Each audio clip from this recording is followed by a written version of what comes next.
to respected director, Professor Prasad, and all the other first batch alumni and my dear friends. I hope all of you are safe and secure. So today, first we will have the cake cutting ceremony. And for that, we invite our Honorable Director, Professor Prasad, and Mr. Venkit Raman, who is the senior most first batch alumni.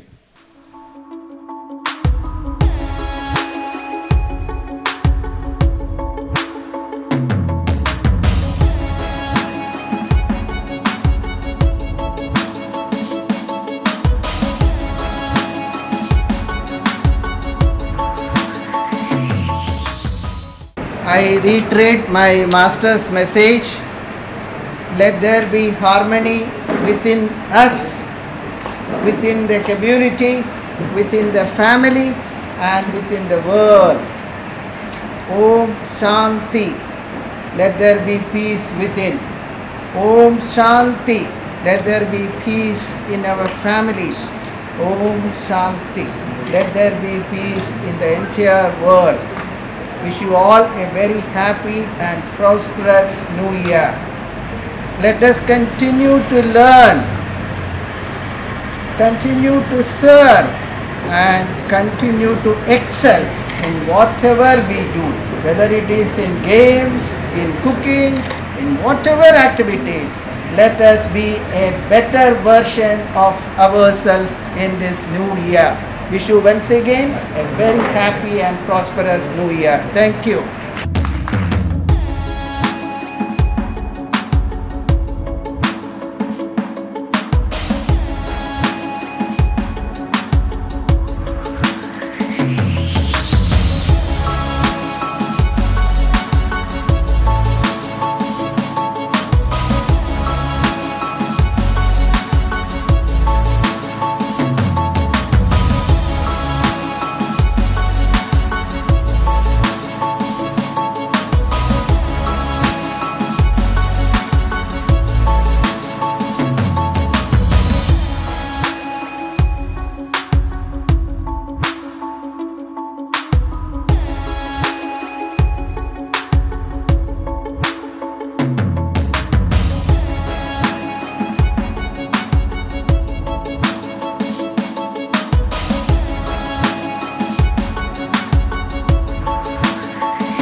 A very good morning to one and all. Now we are going to have a very wonderful session in which we are going to share, we are going to hear the wonderful experiences by our esteemed alumni of the first batch when they were in this campus, this great institute, and afterwards, what are their, out of their vast experiences in the high places which they have occupied. And to the alumni, I would say that we have, due to the pandemic situation, only a very small representation from the student community. And now I invite Arun Pandey sir for sharing his experiences. And I would request the students to have, to show utmost respect to our esteemed alumni while you're posing your questions. Okay, thank you. And sir, please. Good morning, everybody, and a very happy New Year. So, first of all, I would like to start with West Hill. Experiences in West Hill, because what I notice here is that nobody here has had the experiences that we had in Chatakuti's house in West Hill, including the first batch students who are here. None of them are here who were there in Chatakuti's house. Who? Oh, sorry then.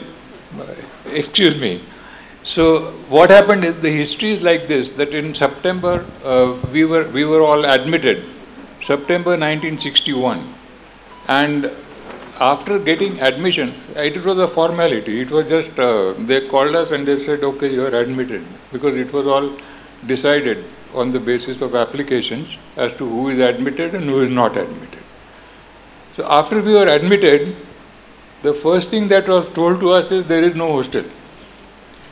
So if there is no hostel, where the hell do we stay? So they said, you find out your own arrangements, you make your own arrangements. Fine. So the students from Kerala had no problem. They had some uncle, auntie, chacha, mama somewhere who could arrange for some accommodation. And then we who were not from Kerala had a real problem, because we didn't know what to do. But luckily, for 15 days, we somehow managed in staying somewhere here and there, makeshift arrangement. And within 15 days, Dr. M.V. Keshav Rao, who was the principal, he arranged to hire a bungalow from a wealthy person by the name of Mr. Chatakuti. So he rented his bungalow to the college, and we who were really, we didn't know how to manage ourselves, and come into a land which we had never seen before. And I tell you, it's not like what it is now. Now, distance is not a problem at all. The people all over the world know each other. They know what are the living conditions. But not when we came here. For us, people moving without chappals on the road and having lungis half folded and moving around, and not a single board existed which was not in Malayalam, and we didn't know anything about Malayalam. So that was a real challenge for us, and we really felt as if we have come into a new land, we never seen before. But Chatakuti's bungalow, that was the biggest uniting factor. We were 22 of us who were put there, and they had arranged cooks, and there was no furniture for anyone. Okay? We stayed for 1 full year there, and after that, West Hill Polytechnic had built some new hostels which were given to REC for accommodating their students. That was when we were in second year. So 1 year in Chatakuti bungalow, rest of the people from Kerala staying, I don't know where. Some of them got some accommodation in some polytechnic also. In the second year, by and large, we were all in the polytechnic hostel. And I think someone mentioned that we moved to Chatamangalam in 1962. I don't think it is correct. We moved to Chatamangalam in 1963. I think that's all that I would like to say, because the other things, all my friends, my classmates will be able to tell you, but this experience, which is, I think, unique to people who were not from Kerala, except Mr. Mohan Chandran, who is here, he says that he was there in that hostel. 5 Malayalis, yes. Okay. Right. Right. Thank you very much. Any questions from your side I would like to answer?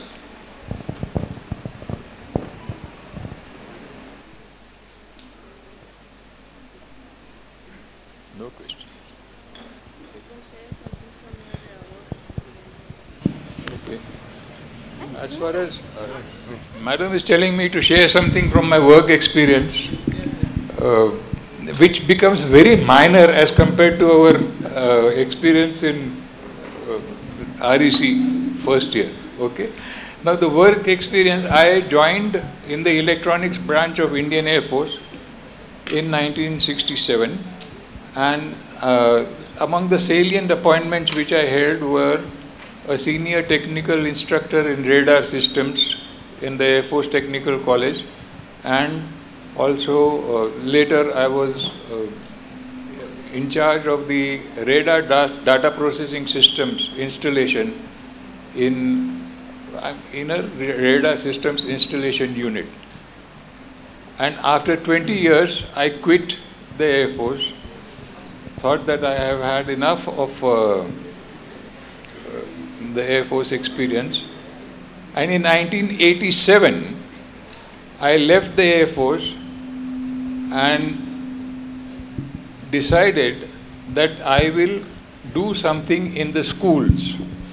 1987 was the year when computers had started coming into schools. And every school was proud to say that, you know, we have got computer education in schools. The parents were proud in saying that I am sending my child to a school which has got computer education. But the unfortunate part was, nobody knew what is computer education and what is to be done with these systems in schools. So they used to hire some companies. They say, okay, you don't know what to do, we will help you. And so like that, there were a number of companies which made a fortune by running computer education programs in schools. So when I approached some schools, I said that what you're doing is all nonsense and let us do something else. They said, what do you know about schools? You're not a B.Ed and you've not been a teacher in a school. I said, fine. So I was at crossroads. So one day I saw an advertisement in the paper, wanted an electronics activity teacher in a residential school. So I applied. I said, here B.Ed is not required. So the principal told me that I am selecting you, but I know that you are not going to stay. But whatever time you stay, you will do something worthwhile. So I am selecting you. I said, fine.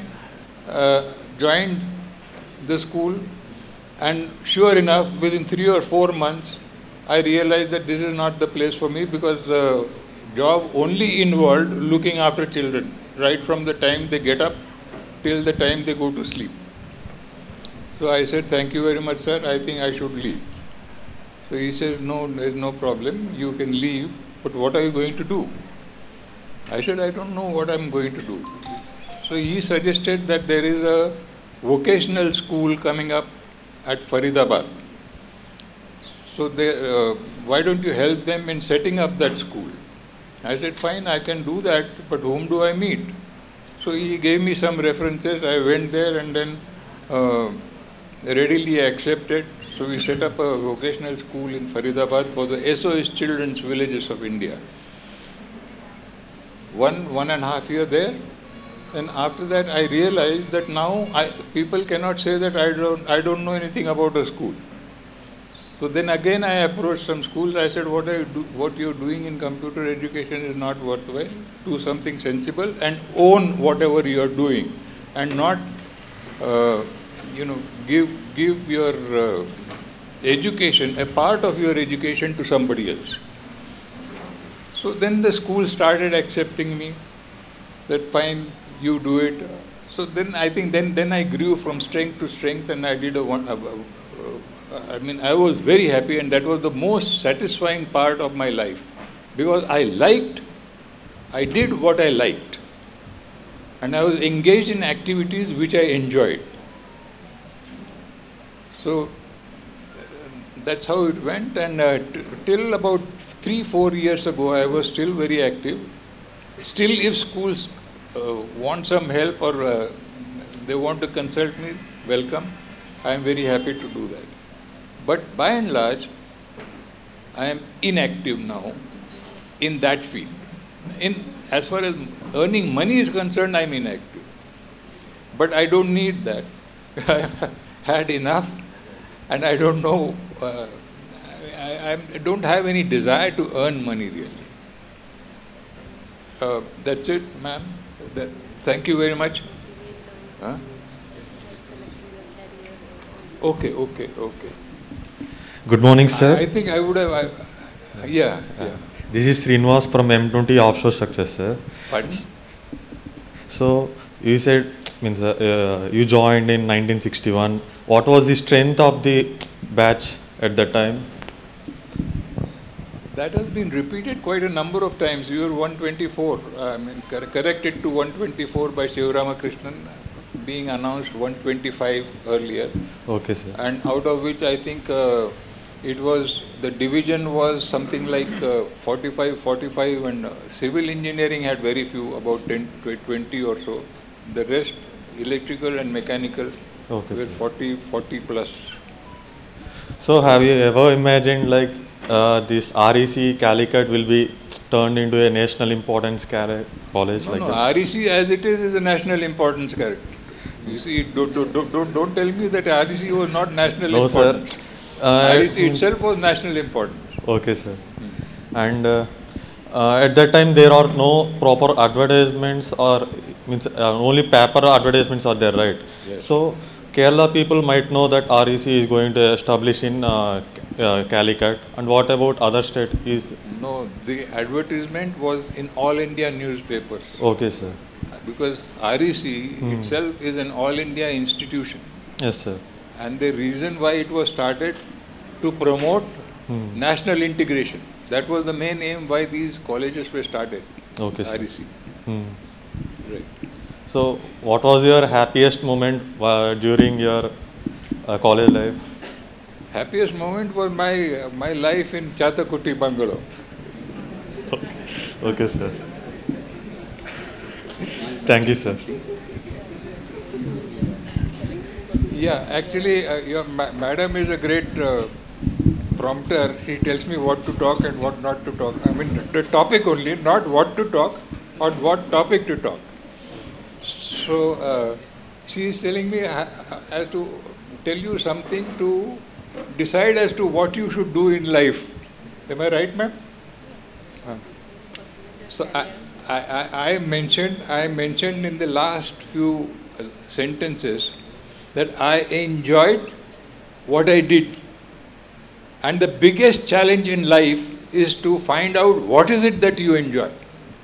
So you first decide as to what is it that you enjoy and pursue what you enjoy. पैसा थोड़ा बहुत मिलेगा कोई problem नहीं है. It's not a problem. But you must enjoy your life without disturbing others. You should not be a curse for others. You should enjoy life. And how can you enjoy life? You can enjoy life by engaging yourself in activities which you enjoy. And to identify what activities you enjoy is not a joke. It's very difficult. Right, ma'am? Yes, anything else? Sir, I would like to know how you managed language at that time. Are you able to comfortable in English? How I manage language? You see, I'll tell you one thing, that this is an imaginary hurdle, managing language, because languages existed ever since human beings existed, and they knew how to communicate with each other. It's just a matter of a few days when you start feeling comfortable communicating with each other without knowing a language. It's not a problem. Thank you very much. Thank you, sir. Now I invite Lakshmi Narayan sir to say a few words and share your experiences to the students. Good morning to all, and wishing you a very, very happy New Year, prosperous New Year. Respected Director and other teaching staff and non-teaching staff and organizing committee members and the most dearest students. I should thank the authorities here for having given me an opportunity to speak something face to face and answer your questions. First of all, as my colleague Arun Bhardak Pandey has told, we started the college in West Hill. Polytechnic building was partly given to us for teaching. Staying one of the Kerala student. For me, there was no problem, not with relatives, but my father's office. My father was timber merchant, rosewood and teakwood exporter. So he has, Kalai is the timber yard. So near Kalai station there was an office. So as we use lab in the morning here and dormitory in the night here when we came here. So the first year, for me, I was a day scholar. So I was staying his office room, one of office room in the night. Daytime I spent time in the college. I used to cycle from Kalai to that bus stand, keep the cycle there with one hotel, take a bus, KP Choi and CC, they were the private bus operators. My father timber connection is there. So for me to get a monthly pass with photograph attached, all office people, they wanted here and there. So father said, don't worry. He talked to KP Choi immediately. I was given a special treatment, immediately given not only 1 month pass, for the year pass, straight away. So I used to travel in bus up to West Hill. Then lunch we will have here, somewhere in that hostel or nearby a hotel. Then evening I go, take my cycle, go to Kalai, and night I will have something here and there, not a regular food and all. When my father was there, he used to enjoy, because he used to come once, 2, 3 times, 3 days, he will come once in a month. Otherwise, he will be always in other places. So I feel homesick. Every weekend I used to visit Palakkad, and my grandfather will be very happy, but father is unhappy. Every time you come here, you are there for studies, why you come here? So like that, it was a very good thing, how to enjoy day scholarship, plus at the same time homesick. Homesick is really tremendous. Saturday I go, Friday evening I go, Monday morning only I come. And I come by that, catching that morning Palakkad passenger, because here the class commences at 9 o'clock. So I used to travel to Olavakkod by walk, Palakkad, then take this passenger at 4 o'clock, come at 8 o'clock at straight away Kalai, take that bicycle again and come here like that. So this was the day, like Arun said, Chatukutti Bangla. For me, it's my father's office room as my staying place. That is first. Then we moved to that hostel, September this one, then here in Chatamangalam. So basically, I was a hosteler, okay. So that is how the earlier portion of it. Then as usual, we had our own problem of carrying out the daily rituals. Morning, as soon as you get up, nature call and all is there. There is no water, no hostel, nothing. So we had to go to Chaliar River for taking everything and finishing. And the open space is there as per Dr. M.B. Keshav Rao. You have 800 acres of land. Why you worry? All land is yours. So this was the thing. Because we all went one day night to his house. What happened? What happened? No, sir, we want there is no bathing facility, no water, this and that. See, what is this? Immediately he said, if you feel you can use my house facilities, plus if I were you, I would have used this 800 acres facility.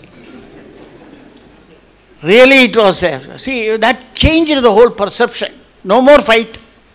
We move with the nature. So that is the thing. Then as usual, our friends, Murian we call it, roommates, myself, Parmeshwaram Pillai and Baby, Dr. P.C. Baby was heading the organization. Yesterday in my speech, I left out one important information as per my high command that his wife told, you should have told Baby was working here. He was head of the Department of Electrical Engineering. Fantastic man. But for him, we would not be a unique batch, even today. There was no IT facility, no communication facility, only through letter writing. Even telephone, There is no mobile and all. Landline is there. So he some or other got hold of all addresses, sat individually write letters inviting us, join karke. So reunion of our first batch and all. All credit goes to PC Baby. We missed him quite a lot even now whenever we think of getting together. Then afterwards Sivaramakrishnan took the mantle little bit. Now I came in the picture slightly to assist Sivaramakrishnan. This is all, but our batch is unique. It is not first batch, it should be called unique batch. Even my own people, my son and daughters were telling no other institution such a contact as you have, nothing. Because yesterday people join and tomorrow they forget. Whereas we don't forget each other. We know family wise. So we are so close, a close knit, I must say. Apart from student days and our professional days. Okay. This is our student days. And student days also not without firing and all from parents, especially my grandfather. I was closely followed by my grandfather because father is in business. Each and every mark I had to tell him. Even progress report and all I had to show him. And he will be satisfied. And this is how it is. And any other... Student days are over and my campus experience I told you. And any questions so far on the topic which I told? Sir, how do you define an ideal student-teacher relationship from your days? Yeah. So very good question. I was to come for that. I will be failing in my duty if I don't recite what Dr. Abdul Kalam ji has told. So many quotes, so many things. Even while teaching MBA students, of course, basically an engineer, but I started teaching management at the age of 45 onwards. It so happened it is a rare coincidence. I remember distinctly, sir, Dr. K.S. Rao told, what is the use of teaching the dead matters, what you have already studied? In the final year, one day he took classes, he told, what is the use of teaching the dead matters, what you have already studied? So don't go for teaching job, go to industry, see things, work there, produce something, all these kind of things. So again at the age of 45, it so happened night, I was coming from factory, my neighbor wanted me to take class for the night students, MBA students in Pune. Pune night colleges, very familiar and famous night colleges. Pune morning people work and night people study. Even today, the best city in the whole India, for future parents also, for the present students also, culturally, education-wise, commercially, in all respect, Pune. Girls have no fear, they need not fear at all. And night people study, daytime they work, learn, earn and learn attitude. So one day this Murthy, my neighbor, came running. Lakshmanan sir, you have to take marketing management. The students, 22 students were there. That faculty has suddenly left without telling. I said, I don't know anything about it. How can I teach and all? Because I am basically a factory man, shop floor man. So this is what it, no, sir, it is a thing. You are in the marketing, so no problem. Whatever. I give you M.G. Gandhi book, Marketing Management. Philip Kotler is Marketing Management Guru, but his book was not available. At that time it was very expensive. So he said Indian edition, M.G. Gandhi. Then he gave me syllabus. You only confine to syllabus point and these books. So I started taking, 5:30 I come back from factory, 6:30 the class starts, 8:30 in Pune.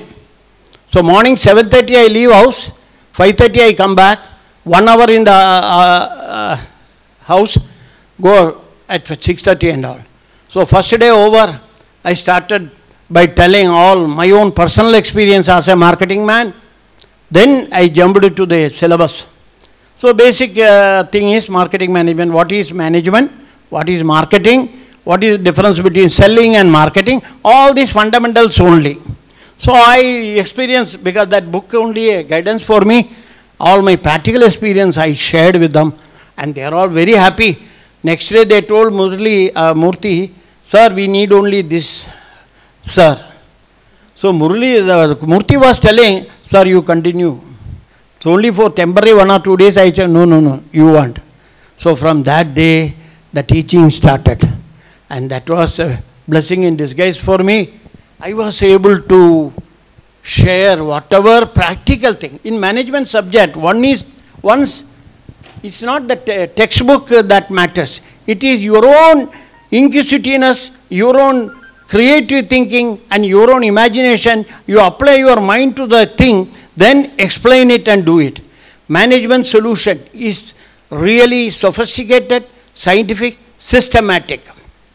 So here, unlike olden days where there is no management and all, so there is an experience between JRD, G.K. Birla and Aditya Birla.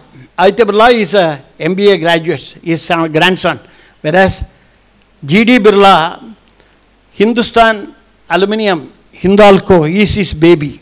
Today also Hindalco is one of the biggest public-private sector undertaking.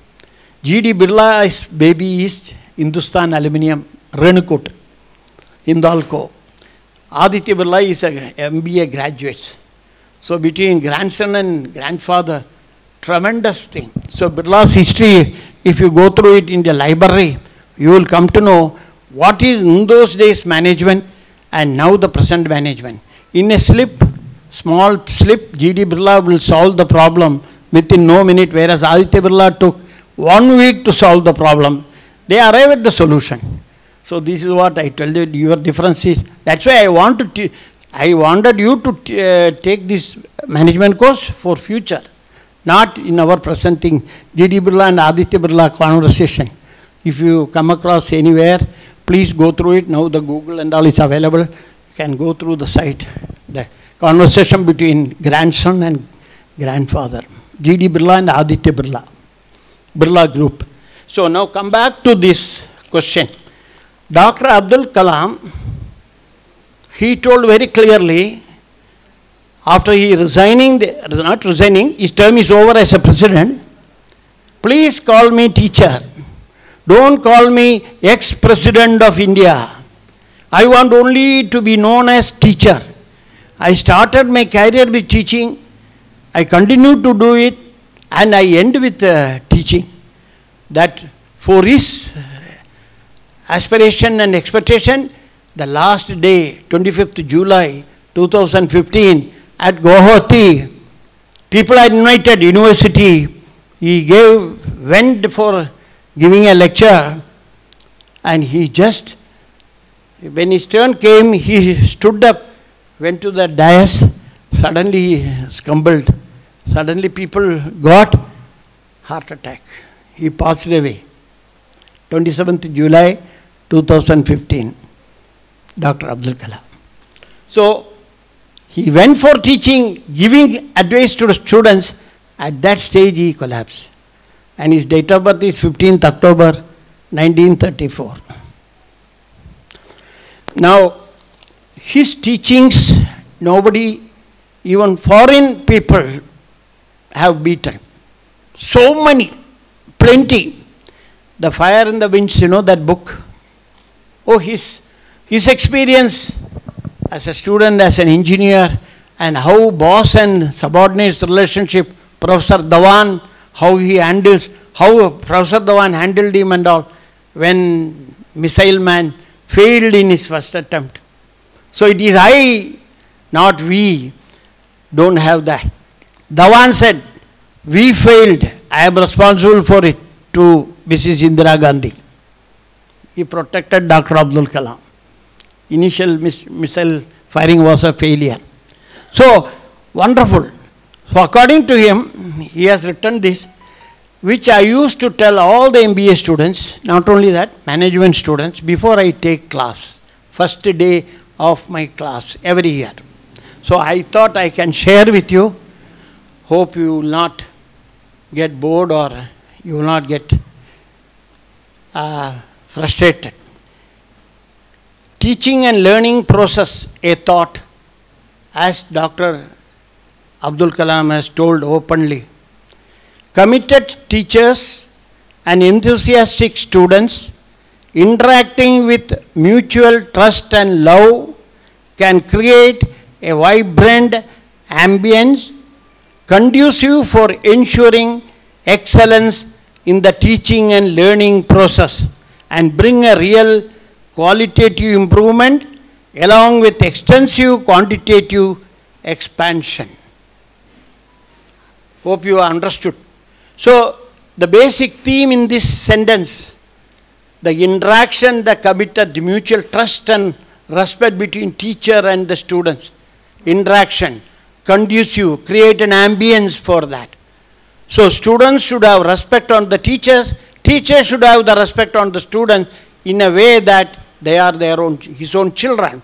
So actually committed teachers and enthusiastic students. It is not the other way around. So Dr. Abdul Kalam is very particular about it. Next, he goes on to say, in educational institution, it gives a greater opportunity as envisaged in the 11th 5-year plan. When he was, at that time, 11th 5-year plan was going on. So, his only aim is make India a developed nation in 2020. This was in 2017, one of his lecture I went and took it. So 2017, his aim was make India a developed nation in 2020. So he said 11th 5-year plan is going, so please go ahead, and you people are the front runners, future nation building students. Never compromise on your basic responsibility. That means what? Studies. A student means studies. One who studies. That's all. Nowadays, with all the other paraphernalias, gadgets and all, you can go haywire, but control your mind and thoughts and direct it to a straightforward, straight path, and to become a very notable and honorable citizen of India, building the nation. Okay, that is how it is. Yes. Here, any questions? Hello sir, hello ma'am. So what are the changes you felt in your personality before joining the college and after leaving the college? I couldn't get that question. So what are the changes you found in your personality before joining the college and after leaving the college? During the 4 years, I mean. In this institution. In this institute. Yeah. Basically, till pre-university, I was in the Palakkad only, Victoria College. My main job is go to college, come back to the house, studies. People used to call me bookworm. My father is the first person, he wanted me to go do some extracurricular activities and all. Don't be only with the books. Whereas grandfather is the other way around. So, but somehow or other I bought it. So, exposure to the world was not at all there for me up to pre-university. Then pre-university, I got admission in NSS Engineering College, the government quota, and REC also. So everybody preferred, my grandfather, my grandmother and all other people, my uncle and all, NSS very near, I can cycle it and go and study. Father said, nothing doing, go, Calicut. Staying is a problem, food is a problem, everything is a problem, I solve it, finish. So his office, timber office is given to me as staying, so that's how it is. So I became a broad, I thought of what is world around me only after leaving the house and after while joining this college, after getting myself subjected to all these adverse conditions. Yeah, this is how it is. So I should thank my father even today for making me a broad-minded approach to the people, approach, attitude and behavior. These are the three things, traits in you to make a good human being. So how you move along with the people, how you make people laugh, how you yourself laugh, don't worry. Worry is not at all in your dictionary. These are all the teachings he taught me. So the college entry and after college leaving, I had no problem. Any interview personnel from the private companies, I always succeed in the personal interview. 2 or 3 private firm where everybody recruited me. I mean, the L&T, Larsen Toubro, IBM, and Simpson Group of Industry in Madras, including Voltas. So in those days, electronics division, Dr. Sundaram, P.S. Sundaram was heading the electronics division in Voltas. So I didn't join. I preferred BPL. So that's why. So my broad outlook, because of this, coming out of the house, moving with the people. Have I cleared, please?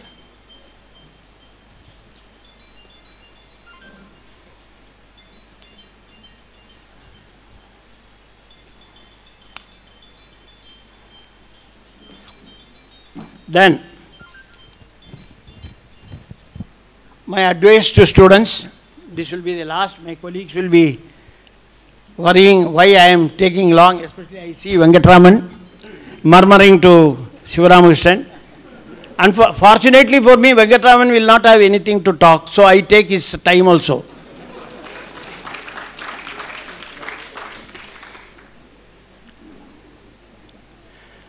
During my younger days, when you are a student, Mata Pita Guru Devam. Why that is called? Mata Pita Guru Devam. It 4 stages. Your life is in 4 stages. Child, infant, adult, and youth, and Vardhakya. So child, Mata, Pita, parents are there. Youth, Guru, your Guru, teachers. And finally, Vardhakya means your wife, your better half. And these are the things. Basically, you should listen what your parents say, even you don't like it. Implicit obedience, nothing else, like army discipline. You have to listen, whether you like it or not. Please don't question them when you are a child. That is till you attain adolescent age. Say 15, 16. This 15, 16, the teenage is a dangerous place where you feel you know everything but know nothing. This is how it is. So, truth need not be remembered. Truth need not be remembered. Please, this is the teaching first I got from my grandfather when I was a 9-year-old lad. Because I asked him, he writes so many things after 60 years. How do you remember all these suddenly? He just laughed and told me, truth need not be remembered. Whatever I write, it is all happened. I can tell anything, anywhere, anytime. Same thing. That is how the child relation, this one. Doing the second stage, think well before you act and be bold and assertive. This is no other person than our Professor Srinivasan, Dr. P.S. Srinivasan, who was our electrical professor. He advised me, you are very fast, you do everything, carelessly you make a mistake. So, Ennituniga Karmam, he has written in his autograph, Ennituniga Karmam. Lakshmi, if you do that, you will be the successful man. That is the student days. Then third stage, basically, my mentor, philosopher and guide are 3 people, my bosses. I worked in BPL, I worked in Advani Orlikon. BPL Managing Director TPG Dambiar told me 2 things. One is, be independent. Don't depend on others. Take your own decision. This is when he told me is, he gave me the appointment order, 650 rupees salary, then duplicate you sign and give it to me, Palakkad factory, as a production engineer. I just went through it. I was thinking, എന്താണ് ചോദിക്കണേ? അല്ല sir, ഞാൻ വീട്ടിൽ പോയിട്ട് അവർ consult ചെയ്തിട്ട് വന്ന് നാളെ തന്നാൽ പോരേ. Can I give it tomorrow? after consulting my parents, and he laughed, he put his arm around my shoulder. Do, thank you, Vaisai. It is your job. എനിക്കറിയാം താൻ വീട്ടിൽ പോയി കാണിക്കും എല്ലാം ചെയ്യും. പക്ഷെ to me you should answer not like this. I think over and come back to you. He told like that. That was a great thing. Don't tell facts before your boss. He knows he will do that. But this is what it is.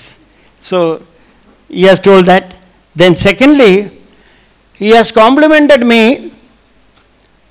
I must say that people who are true loyal to their job, work satisfaction, job satisfaction. He told one of the colonel, army people, BPL supplying all army instruments. That's why I was application engineer, and finally I went into marketing. He said during 1971 Bangladesh war, 24 hours shift Palakkad, 3 shift production was going on like anything. Frigates manufactured by Bharat Electronics, so we were using all these hermetically sealed meters and all. So Nambiar told me very clearly that yes, this is what it is. TSL, Lakshmi, you can sell a refrigerator to an Eskimo. I could not understand at that time. Selling a refrigerator to an Eskimo. Suddenly I came back and told my father, he told me like that. This is what it is. Eskimo, where is he? In the cold Himalayan place. Does he require a refrigerator? So even to him you will sell it. So that compliment Nambiar made to me, I still remember, and that is quite a thing. And third, how to write a good business letter. A letter, everybody writes letters, but business letter is something different. IDA formula we follow. Anyway, I am not here to teach the management aspect of it, but that letter should attract what you want from the other, that the recipient, from whom what you expect, the letter should attract without your going. That's what TPG Nambiar. That means he will tear off all my letters 2 or 3 times, again make me draft another letter. Finally, so I was successful. And even today, I remember my guru, mentor, philosopher, TPG Nambiar, managing director of BPL India, a big empire. Afterwards it went Ajit Nambiar and Rajiv Chandrasekhar, and they went to consumer electronics and all that. By the time I left, after 6 years, I joined Advani Orlikon. Third, my duration with Advani Orlikon. That boss, Mr. Mirchandani, is the owner of the company, but he advised me. These are all I am telling you. Please understand, when you enter in the job profession, this is a very important things, principles which you follow. Now, be a taskmaster, go-getter, never give room for complacency. To become effective, you have to be unpopular. To become effective, you have to be unpopular.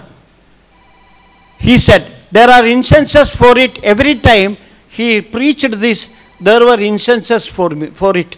Of course, it will be a long time where I share my, but one thing I must tell you, today I am a good marketing man because of these 2 people, TPG Nambiar and A.T. Mirchandani. And they have given me all their encouragement. Against adverse criticism will be there from the management itself. The top welding division is the big brother. I am in the electronics division. So welding division executive may not like all this kind of thing. Okay? So with that, any question in this? Student days, professional day. What you should do, what you should not, I have told.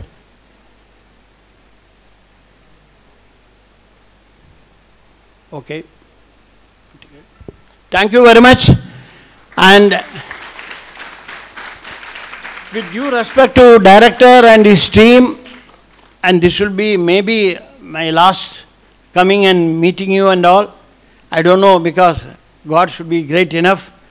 we can always meet you people, and this is an excellent chance director has given for all of us to meet here, and that too in front of our alma mater, and we are really proud and privileged for all this, and students for thanking you for all your patient hearing, and I wish you all the best, and follow the teachings, not of me, teachings given to me by my gurus. Okay, gurus when I was young, gurus when I was a student, and gurus when I was in a professional line. Thank you very much. This is Lakshmi Narayan from Palakkad. I have one son and two daughters. Son is a CFO in a big company, multinational company. He did cost accounting, chartered accountancy, BCom honors, and ACS and CISA, all in finance. There is no this one left by him. Fortunately or unfortunately, he is very good. All education in Pune only, and very good, excellent institution. He is a CFO in one of the biggest company. Then two daughters, they are, one is MSc, the other one is MA. Afterwards, they got married, they migrated, one straight away to Canada, the other one through UK and all, because sons-in-law also Indians. They were in Trivandrum and Calicut respectively, and they are all settled now in Canada, both of them.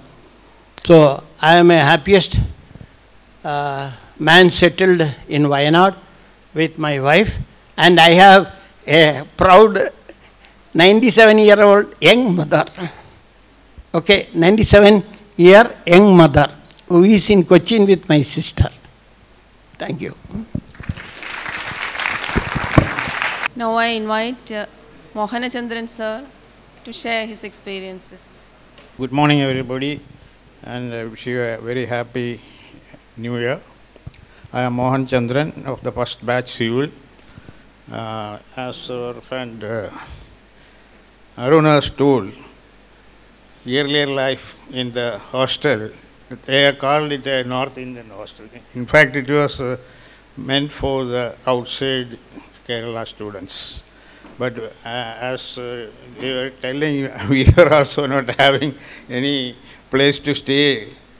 With the help of the principal, 5 Kerala students were also admitted in that. 20 out of 22, 17 were from outside, mainly from North India. And 5 students from Kerala was also accommodated. As Aruna was told, they had a very tough time. He told only about certain things, but I could understand their food habits. You know, their food habit was different. We used rice and all those things. They used chapatis and the medium of cooking is different. We use coconut oil. They use some mustard oil, and a lot of things were there. But with all these difficulties, they could adjust, and we used to have a very good interaction in that life, and that has given us a very good exposure in interacting with different people. Otherwise, I have not gone to outside Kerala before. We learned a lot of things from these people, and they must have also got something from our this thing. After, as he told, after that, we still stay one year in that Chathukutti hostel. We got accommodation in the Polytechnic hostel, which was newly constructed. There also we stayed about 1 year. So after 1 year we were shifted here. There was no hostel at all. The heat engine lab was converted into a temporary hostel. It was a big hall, given a lot of beds. There was no toilet and all those things. And the best part was the wardens. They also used to stay in the same hall with a curtain put in between. Especially our teachers, P.S. Mani, Sri Devasan sir, and 3 people were there. Exactly, I don't remember. Krishna Raju, who left, he became principal of IIT at Suratkal. They were excellent people. See, they used to understand our difficulties, solve problems. So as he told, the water problem was there. Finally, one water truck was brought. That was the first vehicle brought by REC, I think. And we had that petrol Bedford. So one driver was appointed. I remember him as Balan. They are all wonderful people. They used to drive to the bridges. Chaliarpura bridge is there. They go under that, fill the tanker, and pump it into the small tanker made inside. That took a lot of time. But after that, only this water supply system and all those things. Then the hostels started A, B, C, D, and all. I think we have seen up to D hostel only. When E was constructed, I think we left. That's what I think. And again, this Mani sir and all, they were the wardens.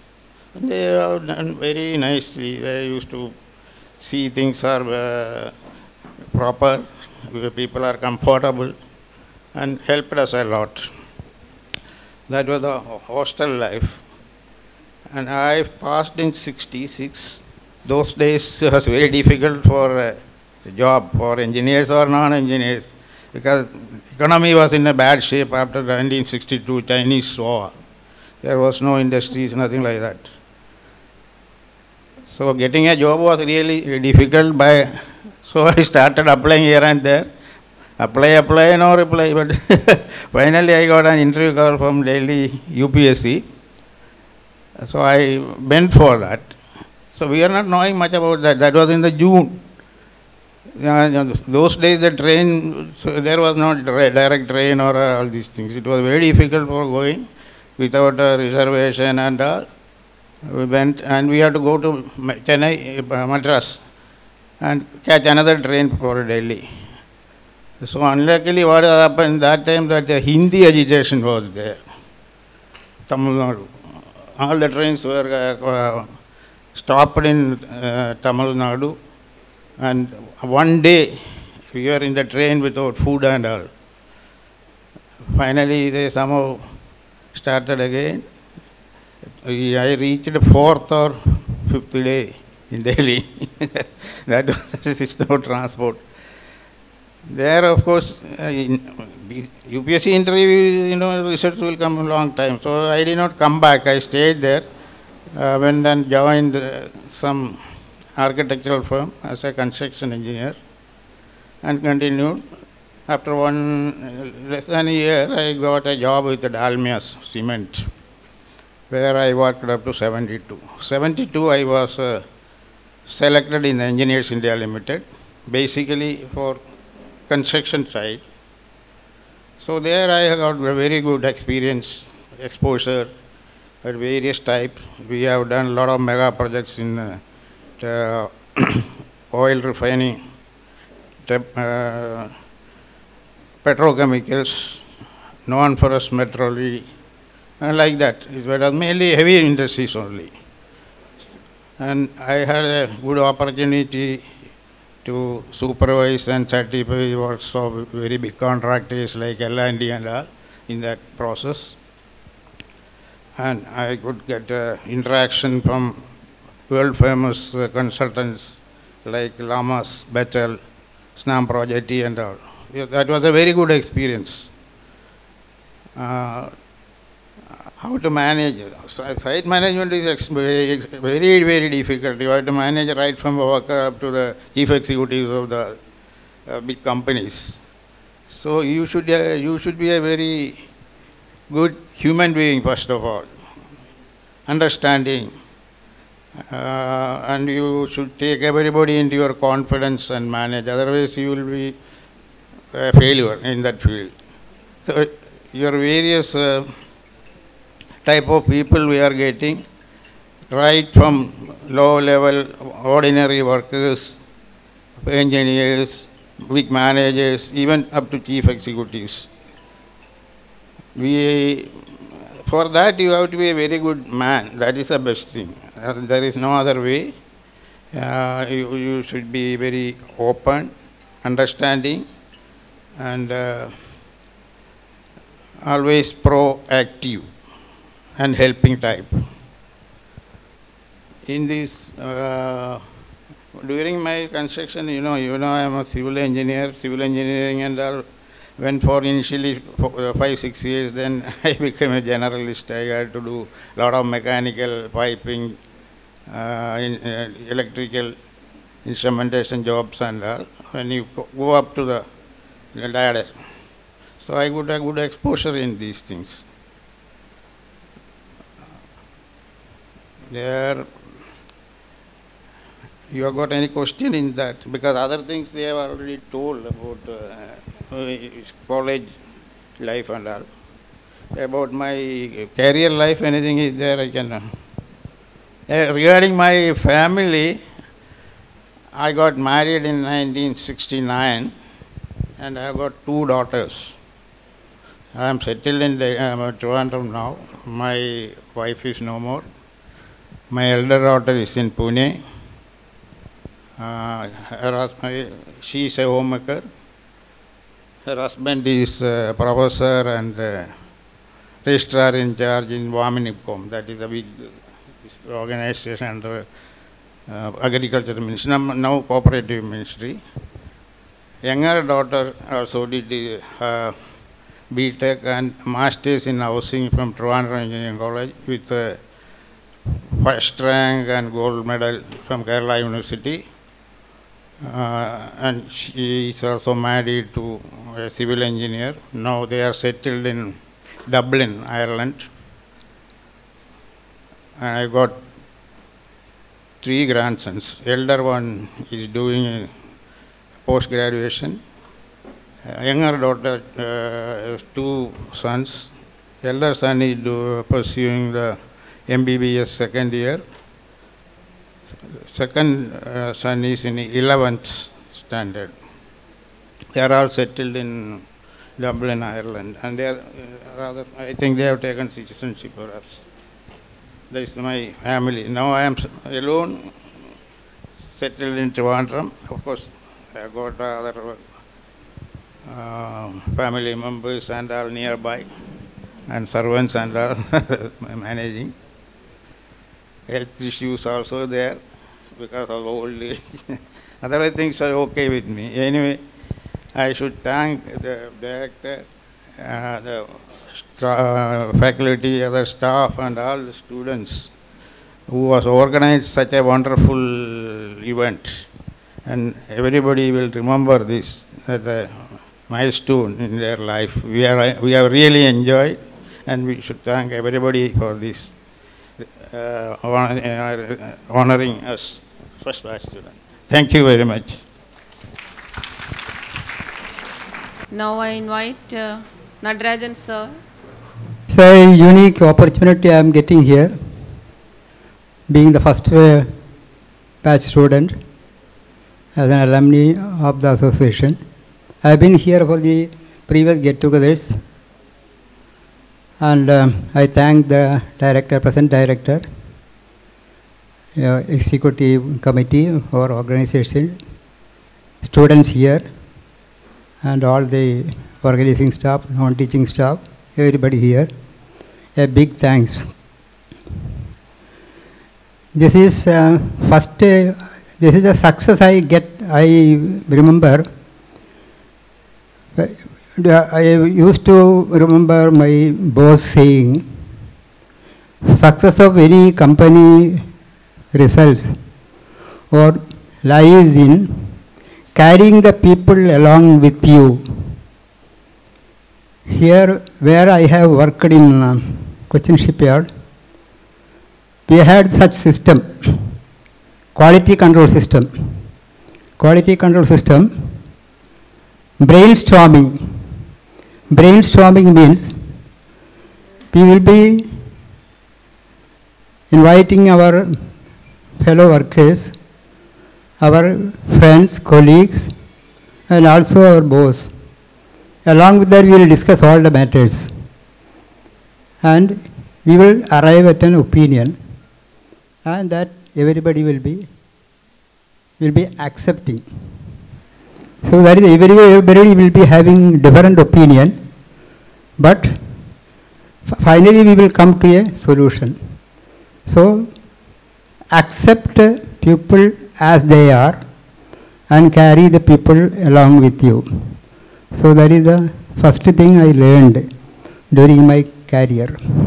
That is being successfully done here under the effective leadership of our Prasad Krishna sir. So I got very good leader with a team of committed people, and also very support from all the students, fellow students, committed staff. Yesterday I was seeing all these things. So I was just following that one. Yes, I am very happy to see that.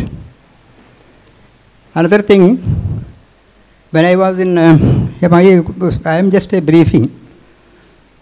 I was just, after pre-university in Gurayappan College here, Calicut, I had been selected for the State Engineering College, NSS College of Engineering, Palakkad. And at the same time, I got selection for in the second chance in the REC. My father was there at that time, and my father told me, at that time I was staying in Wayanad, Mananthavadi. So it is nearby, Calicut is nearby. So he told me, please you can join the REC Calicut instead of NSS College of Engineering, Palakkad, because this is nearby. So I just straight away quit left the student of NSS College of Engineering, Palakkad, and joined here as the first batch student, 1961. No, I am an electrical engineering graduate, and no facilities were there at that time. Yes, somebody has already, my friends have already pointed out all these things. And now, at that time, we were given, first I was staying in a Shanta Lodge near Malabar Christian College. Our breakfast was cut bananas with sugar. At that time I was not diabetic, now I am diabetic.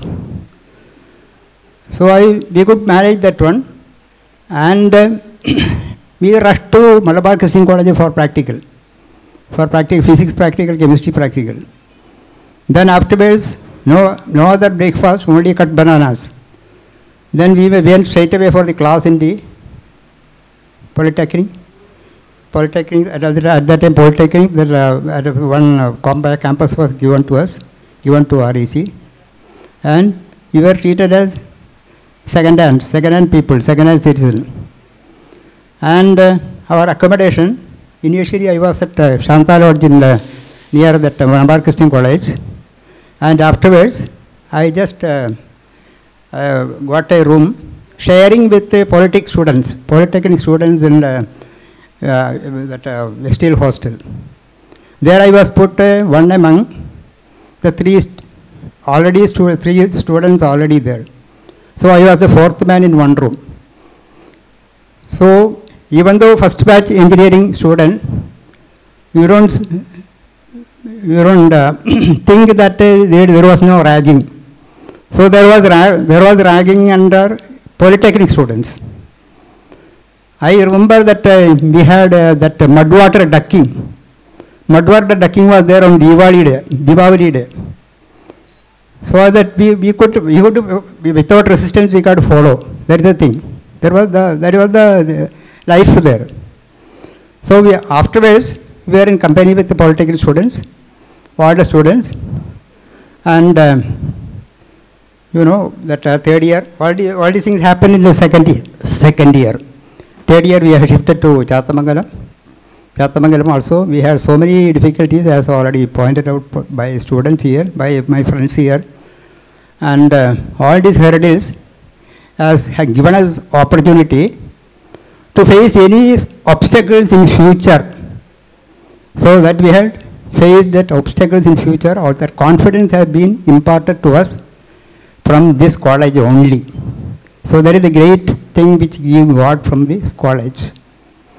Afterwards, passed out 1966, and at that time there was lull period in getting a job and all that. Our Professor Charlu used to point out, you have got two huntings. One is job hunting and another one is bride hunting. So job hunting, we have started job hunting. So I was actually settling, I wanted to settle in Kerala, so I didn't go out, as Mr. Parameswaran Pillai has told. So undergoing training in so many establishments. And finally only I got an appointment with the Naval Ship Repair Organization, where I have worked as a draftsman first thing, that is underemployment. Afterwards, I shifted my job to Cochin Shipyard. There also on the same level only as design draftsman. And at that time I got married. The bride hunting was also over. My elder son was born, and I was there. I wanted to settle at Ernakulam, Cochin itself. So I didn't accept the job given by me, KSEB, then at that time. So I took up the job. I continued my career here there only. With retired in 2001 on VRS, because only 2 years were left. At that time, during my tenure there at Cochin Shipyard, that was some marine engineering training institute was established there, and I was fortunate to get a chance to undergo the training there for TOTA. It is called TOTA, Training of Teachers and Assessors. So I was there. I got that selection, and along with my work in Cochin Shipyard in the repair organization, that too repair organization, it is not a time-bound job, not 8 o'clock to 5 o'clock time. I used to go at 8 o'clock and return 10 o'clock, and again go at 12 o'clock like that. It was sometimes we have to do that. Time is not a criterion. We have to do the job, that is the criterion. Time-bound job. Then, of course, that I resigned and retired on VRS on 2001. Then took up my job as a visiting faculty in various institutes, because I had the training of my TOTA. Visiting faculty, I continued in COSAT, Marine, KM School of Marine Engineering, and that IME Institute of Marine Engineers in Shipyard itself, and also Eurotech Maritime Academy. All the things, because I was just one among the students only at that time. I liked taking the classes. I felt happy. So this is the thing, actually, in brief career in life. So that is a thing that I can advise also. If any questions is there, my family life, my wife is here, Mrs. Meera Natarajan, and I got 2 sons. One is Shankar and the other one is Shekhar. Shankar is a marine engineer. Shekhar is an engineer in ISRO, where Mr. Sivaramakrishnan was there. And they got, first son have got 2 sons. My eldest one is studying in the 10th standard. And my daughter-in-law is a teacher in Bhavan Sindhya Vidyalaya. My wife is also a retired teacher of Chinmaya Vidyalaya. And my another son is having 1 daughter. So this is my background. I think any questions is there? No? If there are any questions is there, I think I would like to answer. Thank you very much. Thank you, thank you. I am one among you only. Thank you very much. Thank you, sir. Thank you all the staff, all the students, and wish them all the best in the future. Happy New Year. Thank you, madam. Thank you, sir. Now I invite from Parameshwaran Pilla, sir, to say a few words.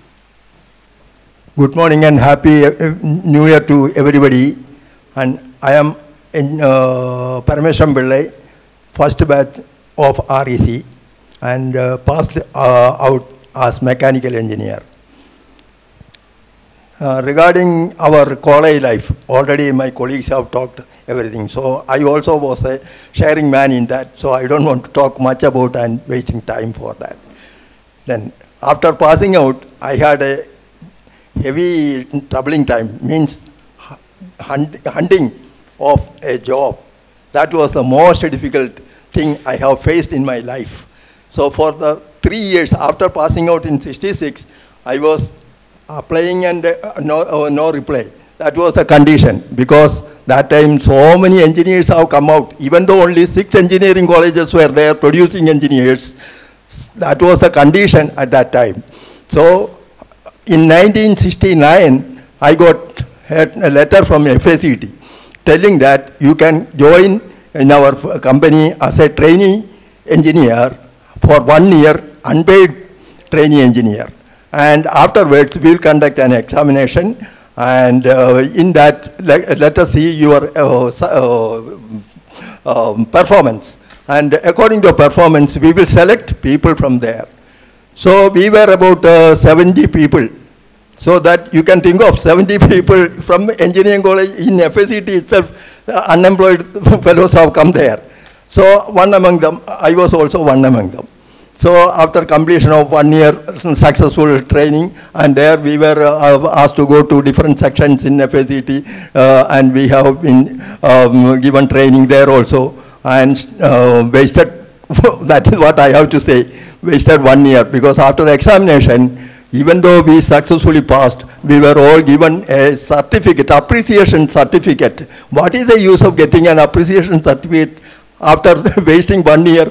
They should have told me at the initial time itself, you don't waste time, we will be only doing a dramatic way of avoiding you. That's what would have been their saying, but they wasted our 1 year time.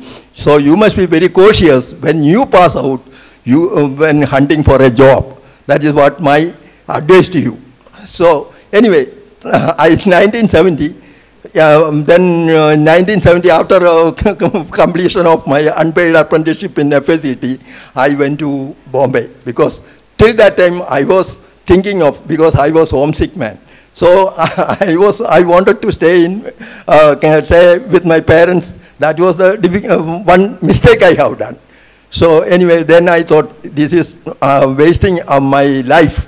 So I went to Bombay. And Bombay, after 6 months, I was going interviews for different companies there also. From Bombay to, what is that, Thana, then Kalyan, and similarly at such places distant from Bombay, where I was staying in Santa Cruz. So there also, at last, I got an interview letter from Air India, which was, I also was appreciated in that. So anyway, thankful to the God, I got appointed there. But not as an engineer, as a technician. So, but there also, when I went there, I found many of the other colleagues, like BSc engineers of mechanical, electrical branches. So there also we were about 26 fellows were taken. So we were working as aircraft technicians, and so there we got the training of actual aircraft maintenance. So there we had the aircraft engines as well as airframe training. So thus I have become an aircraft maintenance engineer. So there I stayed for about 6 years, but monetary wise salary was very low. Then and in between, in 1974, I got married. So then that salary which I got from Air India was not enough for a good life.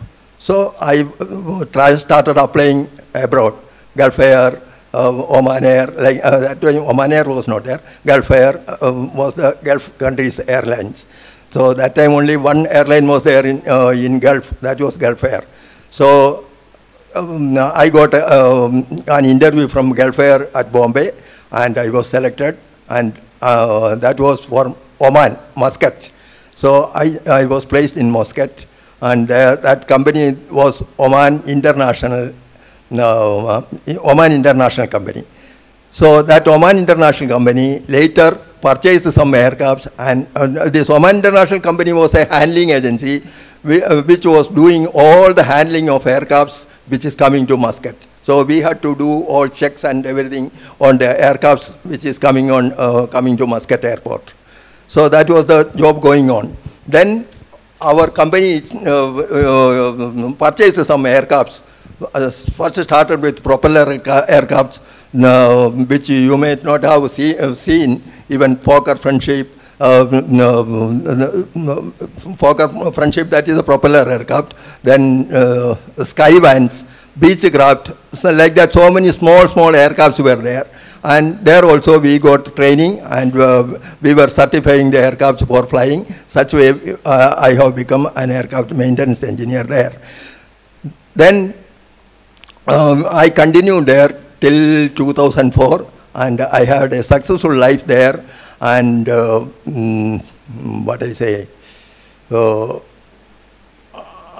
have become a good worker there, and the company has given me so many appreciation letters also because of my sincerity of my life work.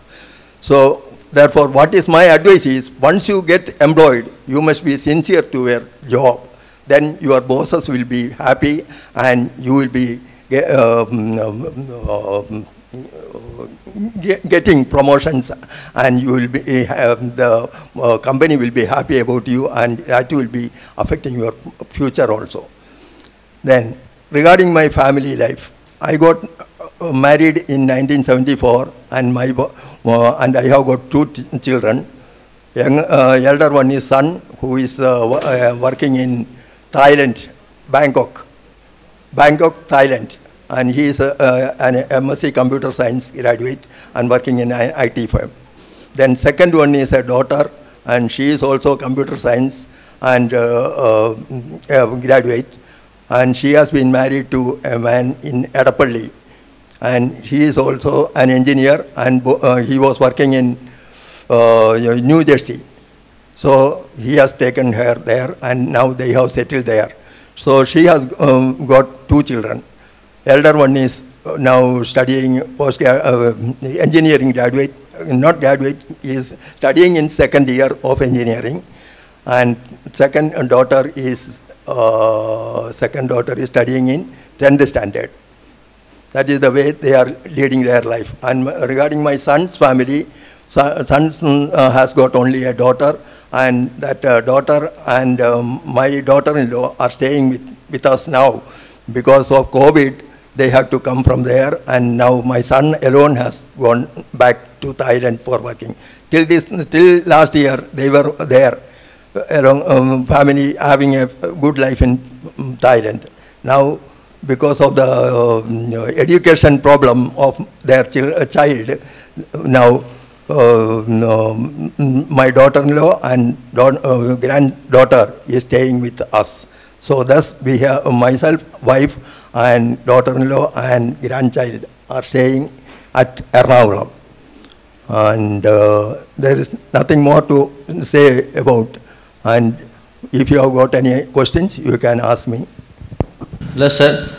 You told us that you have without job you faced 3 years, right? Now we are thinking that if we go without job out of this college, how to face? Please share us that experience. See, the thing has changed a lot.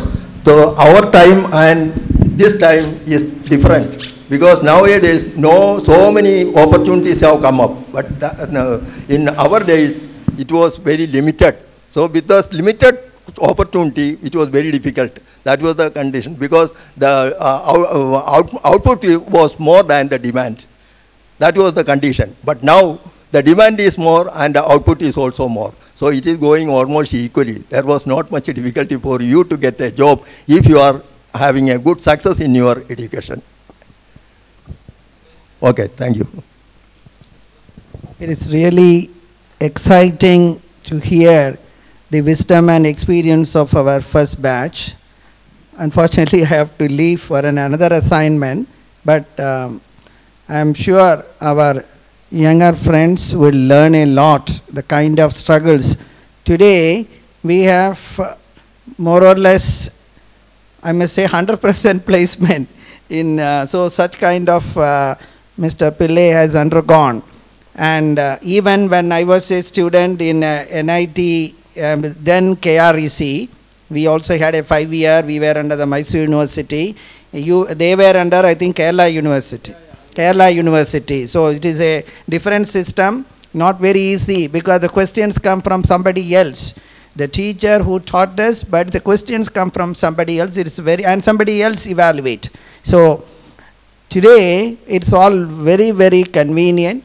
And that should be the way it is, you know, and I'm not saying that. But even in that time, when I graduated in 83, we had 4 jobs, including Air India, I had this job. So 4 jobs, but then, you know, somebody else decide many things, you know, our parental affection, like all of them expressed. These are all typical we have gone through, you know. Our, where we have landed in Calicut, IIT or wherever, it depends, even in the Indian system, although we are all matured adult, it depends mostly on the peer or parental ambitions, you know, what they could not do it in there, they would try to push that ambition. But nevertheless, my dear young friends, you have heard them. Now this is the time for you to pursue your passion, whatever it may be. If you want to be a journalist, if you want to be a dramatist, you want to learn music, don't worry. The platform is given by this great country. Today, the doors are open. India is the youth of this country is sought after all over the world. There cannot be anybody searching for a job in this country. And I'm sure from the NITs or the centrally funded institution, 100% you will be able to pursue your ambition. Nothing to worry. In fact, we want more job creators, job providers in the country. So there are so many schemes of the government of India, and you come to us if you are any difficulty, but you have to plan well. That's what all of them have told. Have internship. See, like Mr. Pillai, and that is the game in those times. There was Apprenticeship Act. There is apprenticeship training where we undergo training in these public sector undertakings. And then they will see our performance, our attitude. That's more important. As Sri Lakshminarayana mentioned, our approach, our attitude, our behavior is most important. Not just the CGPA or our even the hands-on skills. Today also it remains the same. The human approach, what Mr. Nadarajan mentioned, that takes us anywhere. Even in a life partnership, what matters is how do you get along. Our adaptability quotient matters a lot. Today, I was told the youngsters, our own children, the most complex thing is this relationship and career. Relationship is the most complex thing. Relationship within the family, with your parents, with your girlfriend, boyfriend, how to get along people together. It's the same advice our seniors have given. So how to get along in this world of challenges and maintain this harmony, this is what. And what I understand, and I would be happy to share, give you my practical experience. It's all possible if you understand the self. Simple it is. What is that inside the force guiding me?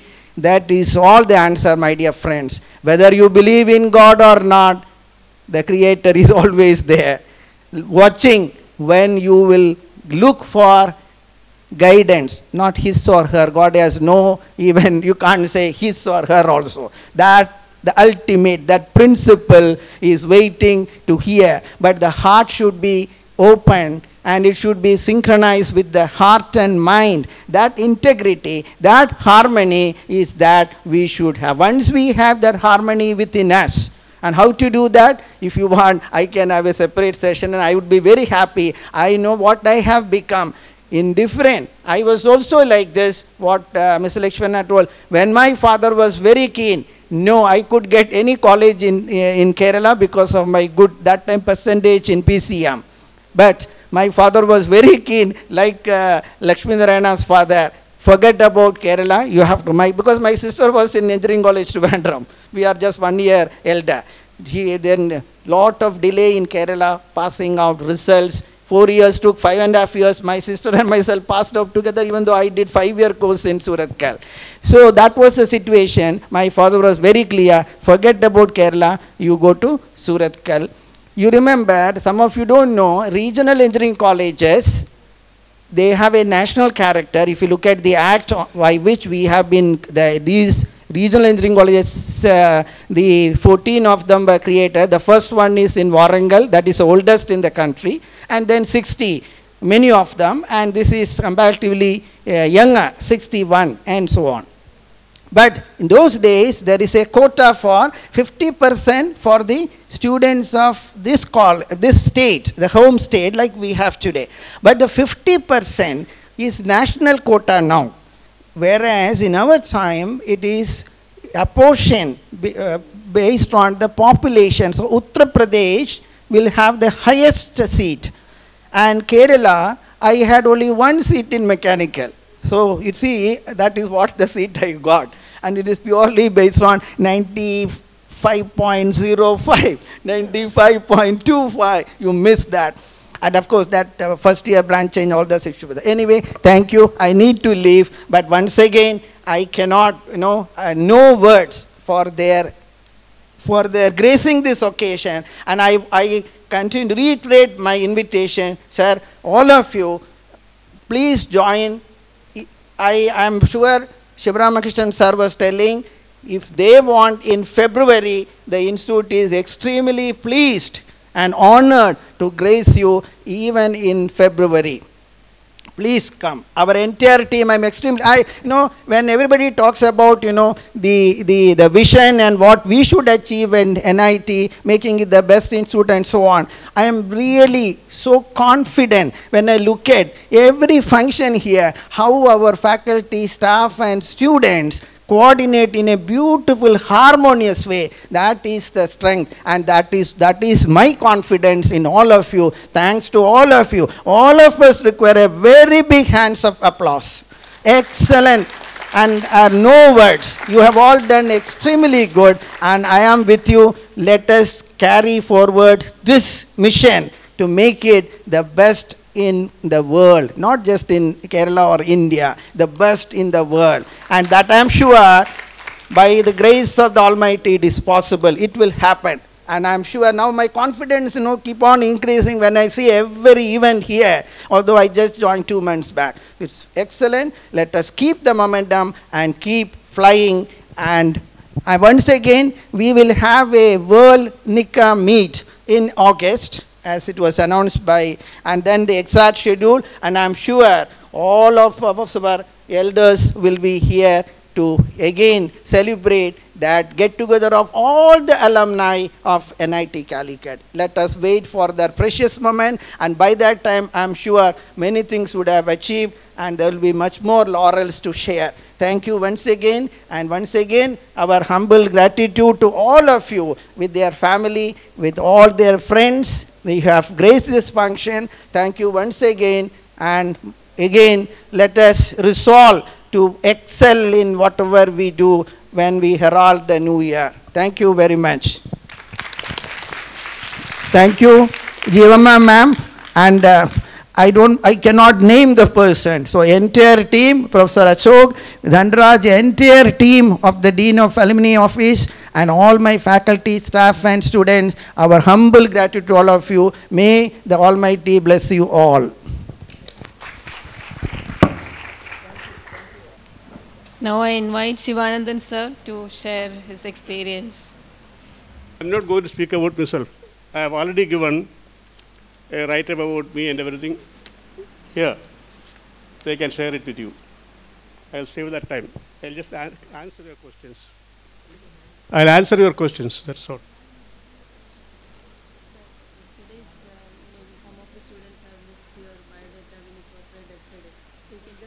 this was given there. I will leave it here. You can distribute it. I don't want to speak about myself. Take half an hour. I'll just answer your questions about the career building and all those things. Can you ask? I'll answer the questions instead of I saying so many things. Let us have it that way. For your information, sir was an IAS from Kerala cadre. No need here, madam. Sir, 1 minute, sir. Only 1 minute, I'll say. He was secretary to Kerala Total Literary Mission. Yeah, that's it. In a nutshell, you can ask sir any questions you should ask. I was a lecturer to start with. I ended up as a principal secretary in Government of Kerala. In Delhi also I worked for some time. That's all about my background. A vast experience in various fields. You can ask me questions, I'll try to answer. Better to stand, that I feel commanding the place where I stand there and speak, instead of sitting and relaxing. I want to be intense, not to be too relaxed. I'm with you. I'm in tension now, I can act. Please ask your questions. If you have no questions, it's closed. No questions? You must have come for that. Not hear my old stories. No, it's not very important to you. Huh? I am wishing you Happy New Year. Thank you very much. Sir, the challenges we have heard from all of you, from your times, it was very different than what it is today. And what do you think about the challenges that the students right now are facing? And is it more than what it used to be? And what would be your suggestion for us, for the future graduates from NIT, for the coming challenges that we are going to face after graduating?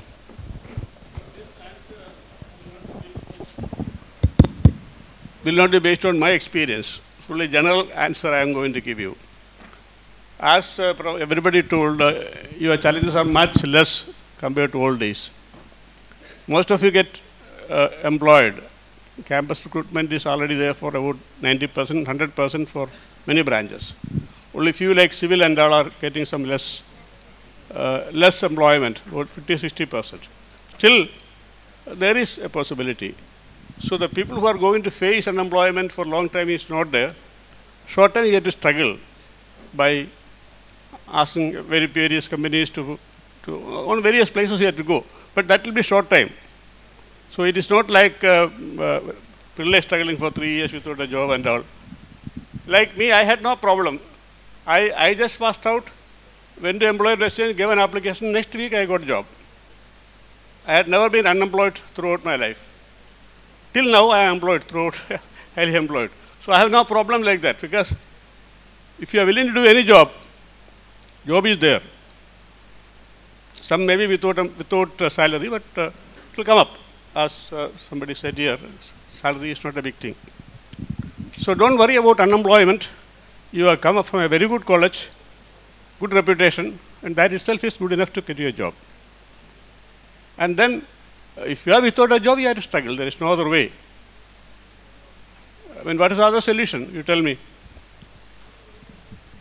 You have to scale down your aspirations and start building up from the bottom. There are many of my friends who started in Bombay and all without much salary and all, even unpaid apprentices. They come up very well now. They become managing directors and all. So it's a question of building up from the bottom. That you cannot start with like some IITians, like 3 lakhs, 4 lakhs job, that kind of things cannot happen to all of you. Some may get it. The system is like that some very meritorious students might get it. But others may not get it, but they have to build up. They will also come up. Because you have got a good experience, good training, good intellectual background, so you have got the stuff. So that's what generally I can say. I have no experience of being unemployed. So I cannot say one job to another. But then one thing I tell you, you must take the challenge as it comes. I was trained here, my teachers and professors, to apply yourself and write exams and all. I wrote the exam very first year and I got it, UPSC exam. Then after some year I got into IAS. And I had no resting, continuous work throughout. Every job was challenging. I enjoyed it. And of course, one important thing is that I made my clients happy. Clients means people who I work for. They were happy, I made them happy. I went and stayed with them, worked with them and all. Whether in Delhi, when I was in all control of the entire country, I used to be all around India traveling, going to villages and sitting with them and working with them and all, and creating an environment of a needy that I am also needed. So that kind of a attitude you must develop first of all. Not that job will come to you. Yes? Any other questions? Or is there anything more about this? It's a privilege to ask this question, sir. As we heard that you are an IAS officer, so even I am very interested in I am civil engineer, so I would like to join in this industry. First, suppose if some political, not political, if any, you would like to do one work which is ethically, which is correct, but you was forced by to do other by higher ups or something, you might face these problems. At that time, how we face and how to face the situation if that is the case. You are talking about political influence on not your political, job. anything like that. Any outside influence? For example, as a professional, we are doing one thing which is right and which we supposed to do, but we was forced and compelled by other management, some other party that we shouldn't do. We should follow their instructions. In that time, how I proceed, whether I should follow ethics or boss or something like that. So how we face that situation, as you have experienced. You are asking a wrong person, because I never yielded to any of these things. Okay, I had my way. I had my way, I did whatever I wanted, and I was thrown out also from the job. In the process, I got thrown out. Doesn't matter, another job will come. Okay. You are not coming here just to sit here, ask questions and take out something from us. Eh? You have questions? I think that's over. Isn't it? My friends are waiting. Thank you. We will share the email address of all the esteemed alumni with our students so they can have further interaction with you and get your experiences shared with them. Okay. Thank you, sir. Now I invite Sivaramakrishnan sir to this interaction and share the experiences. Good afternoon and Happy New Year. My colleagues have, classmates have shared their experience about the hostel life and the struggle they had. But unfortunately, I was a day scholar. I had some other difficulty in commuting to the college and back because the classes start here at around 7:30. So from my house in Mangao, I had to catch the first bus. For catching the first bus, I had to walk for about half an hour and start from there at 5:30. The first bus leaves at 6 o'clock. And from the city to the college, bus leaves at 6:30 and takes us by 7:15. Unless we catch that way, we were not able to reach the college in time. That was the first experience that I had. I had to wake up early morning around 4 o'clock, and by the time I reached home after attending all the practicals and all in Chatamangalam, so long as the first 2 years being in the Polytechnic, I did not have much difficulty in reaching in time for the classes and all. But here, this was the difficulty which we are facing as a day scholar. And that made me have a long time in bus journey. So for getting the time for studies, it was very meager. So we had to manage the studies during the leisure hours in the college. And I did my mechanical engineering in the in the REC. After graduating from here, I was offered an assistant lecturer post here in the college itself, but my brother-in-law advised me to go for higher studies. So I got an opportunity to join Indian Institute of Science. There I did my post-graduation in propulsion engineering, and subsequent to that one, I was selected as a propulsion engineer in Vikram Sarabhai Space Center. At that time it was called Space Science and Technology Center. There I served the organization up to 1992. Joined Vikram Sarabhai SSTC in 1968 and left ISRO in 1992. I took voluntary retirement due to some difficulty with the management. I was involved in the design and development of all the liquid propulsion systems. I wanted all the things to be indigenously developed. But when it came to cryogenic engine, I was not allowed to pursue with the indigenous development.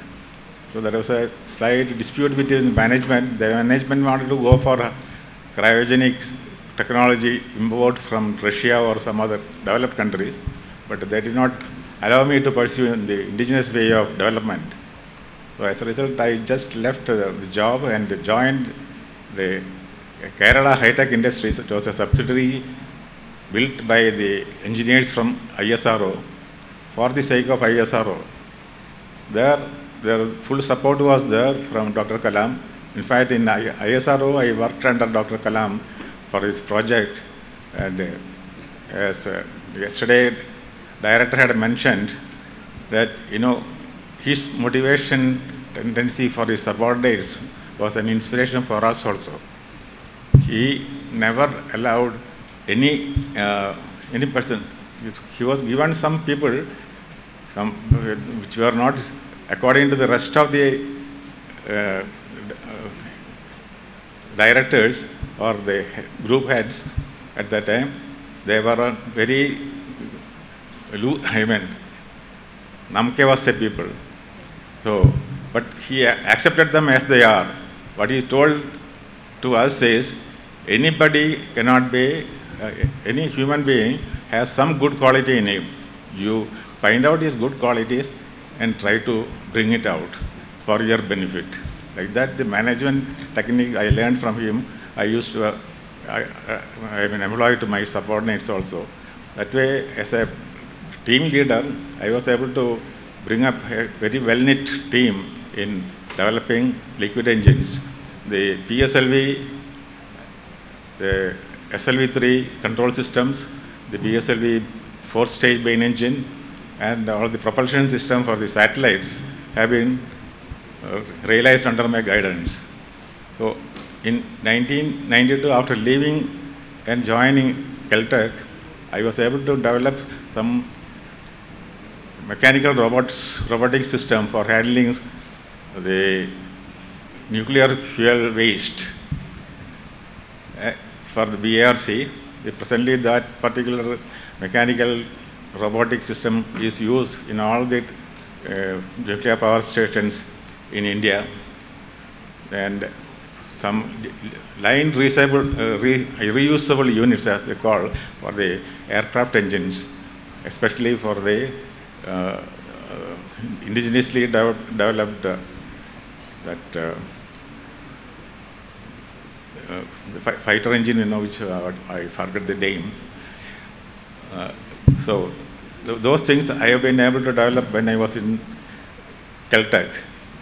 That Caltech has become now BrahMos Aerospace after 2003, after my leaving the organization. So still I have an interaction with BrahMos as well as ISRO for many of the reviews, through many of the reviews. I am still working as a consultant for some firms in Hyderabad also. And the Skyroot agency, who is in charge of developing an indigenous launch vehicle, they have also hired me as a consultant. So presently I am, though I am almost retired, but I am still having some consultation job for these agencies. I got married in 1973, and I am blessed with 2 sons. The elder son is an electronics engineer, and he is settled down in USA. The second son also is an electronics engineer. He is in Australia. Both are married, and they have become citizens of their respective countries. I am with my wife. My wife had come here yesterday, but today she was not able to come. So we two are only in India. I am mostly in Trivandrum, but I have a house in Calicut, presently at Nadakau. Whenever I come here, I stay there.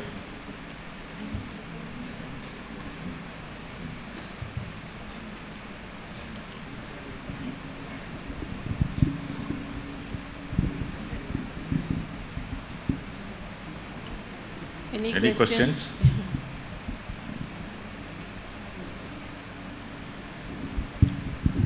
There is no question. I can. Thank you.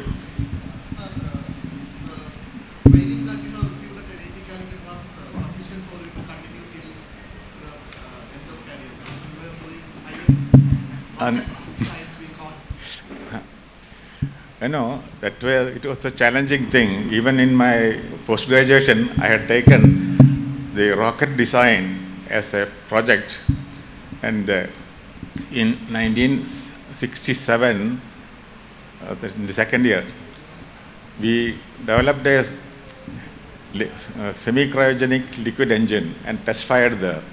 It was a small liquid engine, but anyway, we cannot fully say that it is a liquid engine, but it was using gaseous oxygen and aviation fuel as propellants instead of liquid oxygen and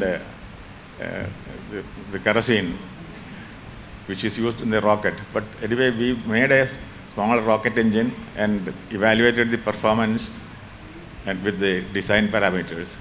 So that way, that was a challenging thing. With the meager facility available in the institute, we were able to rig up a test bay and measure the thrust, all the parameters, pressure transducer, everything was not available. We had to fire continuously for about 30 minutes to get some readings, steady readings. And that way, it was a very challenging job even during that time. So I really appreciated that one. When I was selected for ISRO subsequently, I thought I can continue the career in the same way. That's how it happened. Thank you. Thank you, sir. Now I invite Venkataraman sir to say a few words. First of all, let me wish all of you a very happy New Year. Secondly, my time has been consumed by my friend Lakshmi Narayan already, so I don't want to take much more time. After passing out, I entered the construction field. Somebody asked civil engineer, construction field, constructing buildings at Coimbatore, Trichy, and then mostly in Calicut. And somebody asked Mr. Sivanandan, how do you face these corrupt practices or something like that? So more than him, I will be able to answer. If you ask me whether I have paid any money, I might have. Only for if you want to the file to be moved, you are totally helpless. Otherwise, you lose in lakhs by this delay. Few months delay means you lose in lakhs. So if you pay 10,000 rupees or 20,000 rupees, it is worthwhile. So you may have to do that. But I can face anybody look at anybody on the face and say I am man of integrity and face this thing. So work-wise, I have not paid any money for doing subordinate works. So that way I am confident. I have faced all difficulties, but you can come up. But this is the thing. So, and if you are your conscience is clear, you can succeed. If you are a little weak, you may succeed by making black money or whatever it is. But your conscience will not be clear. Now my conscience is clear, I can face anybody, no problem. So you try to come up like that. That is my advice to you. Somebody asked. Anything else? So you will have to face a little bit of hardships. There is no shortcut for hard work. So work hard, you will succeed. And enjoy the present life also. I forgot to enjoy the then student life. Now I look back, I should have enjoyed more. So my advice is have a good time. Still you can succeed. Anything else? Enjoy. Yesterday, last night and all the boys and girls were enjoying like anything. I was very happy about it. That is how it should be. Within limits. Okay. Thank you. Thank you, sir. Now I invite Vishwanathan sir to share the experience. Good afternoon and Happy New Year to all of you. See, many of my classmates have already spoken about the good times, the hard times, everything they had faced and we have faced. But to sum it up all, we had tough times, but we all enjoyed. And I was quite a little bit, you can say, popular as well as a little bit notorious too, because of my character. And then I am very much familiar with the local people also, and they also have, we have been very much attached to each other in very many aspects too. It's part of, except the part of studies, I had very lot of friends in local area. Even now I am maybe contacting some of them always. And after leaving REC, I joined Indian Aluminum Company for some time, and then one of my friends said, hey, why this is not our way, we should join shipping. I was not aware of what is shipping and all that. So anyway, we did, so I did 9 months course in Cochin Shipyard as an apprentice, working for various departments in the workshop. After 9 months of training, I got a certificate from the shipping port trust, and then I applied for a job in the shipping industry. I got 3 calls, one from Ratnakar, one from India Steamship, and one from Shipping Corporation of India. As many of them said, I asked my father, they said, don't worry, go take Shipping Corporation of India because it is much more safe and it is a Government of India undertaking limited.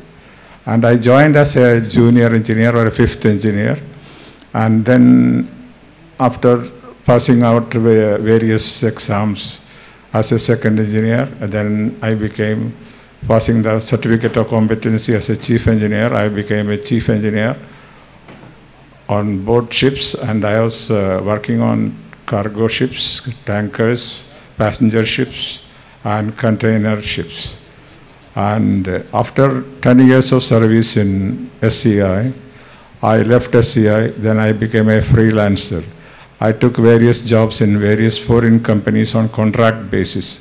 Sometimes it will be 9 months, sometimes it will be 18 months, and like that it went on. And then I was lucky to travel almost all over the world and visit almost all the countries. And about 27 years I was at sea. And we had tough time at sea because there is nobody to support you. You can't call a workshop, you can't call somebody outside. You are your own.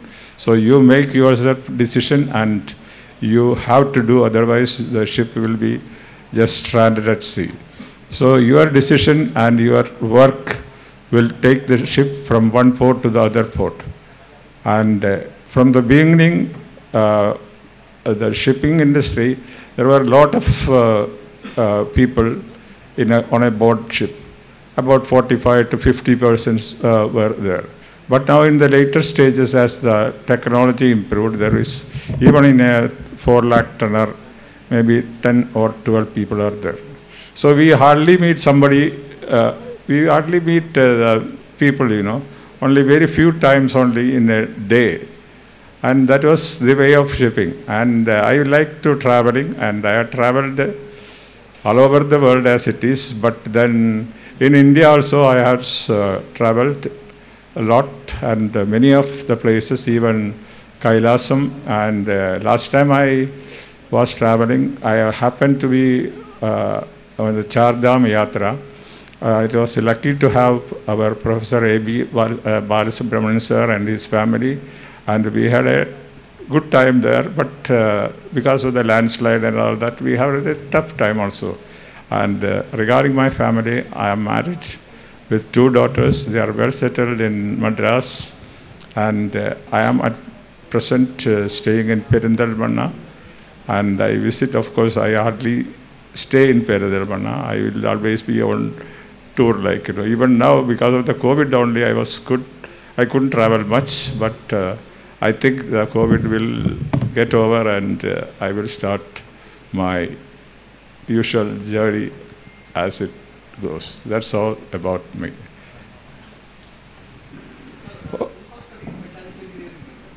Yes, sir? Yes, it's mechanical engineering. Shipbuilding and all that is a completely different field, but I was, by circumstances, I was put on a boat ship, and of course joining the shipping at that time was very difficult, I can say. But see, at that time I joined in Bombay Shipping Corporation of India, but then to get into the Shipping Corporation of India, because that time there was Shiva Sena trouble, so Malayalis were not allowed to enter. Some or other, after so many days of waiting, this, that, and all that, I joined Shipping Corporation as a junior engineer, 5th engineer. But then on board the ship, I had again another difficulty, because I was the first to join as a BTech student, and they were usually from DMET, Director Marine of Engineering Technology students, They come from the Mazagon Dock or something with their experience. So I was the first to join, and there was, of course, I am supposed to be a little higher because I got a degree. They don't have a degree. And then on board ship, as you see, we had a little bit of ragging, you can say. We were supposed to work, say, it was, at that time it was 4 hours on, 8 hours off. Again 4 hours on, 8 hours off. But then in that 4 hours on, after 4 hours, the second engineer or the chief engineer will ask you, okay, come down and do this work, then go. So sometimes you don't get sleep also, They were just harassing me. It was with nothing very much important or that. Just want to harass, like that. But then I overcame everything, and it was fun then. Because I could overcome them, and in between a little bit physically also, I was slightly up, so I could manage, and I overcame, and then came up in the position of a chief engineer, and for some time I worked as a superintending engineer also. That's my thing. So, thank you all. Wish you all a very happy New Year once again. So thank you, sir. Now here we have come to the end of this interactive session, and I am sure that all of us would agree that we really had a wonderful time hearing the experiences from our esteemed alumni, and further interaction you can have electronically through the emails which we will share with you. Thank you. Thank you all. Thank you everyone for coming here. It's been a wonderful experiences, and to hear all of your past experiences, and thank you for all the advice. We know it's been difficult to travel this far at your age and at the current situations. Thank you for coming, and thank you to the faculty and the students as well. We'll conclude the program by going for lunch for the invitees. Thank you.